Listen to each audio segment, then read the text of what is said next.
சந்தன கொள்ளையில அம்மாவாசையில பூலோகத்தோட ஆட்டம் பாருண்டா.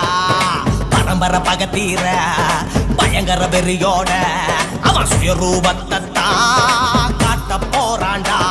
இவன் நரம்ப புரிச்சு எடுப்பான், அது எலும்ப புரிச்சு உடப்பான், அவன் கொடல புரிஞ்சு கிழிப்பான், ரத்த குழம்ப புரிஞ்சு குடிப்பான்.